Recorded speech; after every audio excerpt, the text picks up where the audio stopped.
Онлайн купувањата се голем ризик за сите, предупредува Горан Јанковски, главен и одговорен супервизор за информативните системи во Народната банка. Доколку добиете сомнителен повик, порака или е-пошта, првиот чекор е да го проверите изворот, дали навистина доаѓа од вашата банка или од надлежна институција.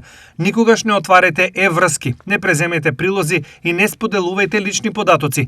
Банките нема да побараат пин, лозинка или друг чувствителен податок преку телефон или е-пошта. Најбезбедно е веднаш да ја прекинете комуникацијата и да контактирате со вашата банка.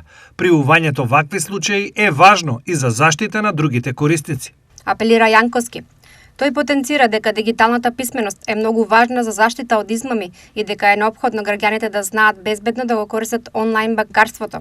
Според податоците во 2024 година, значително е зголемен бројот на измами поврзани со онлайн плаќања, особено при купување од странски електронски продавници.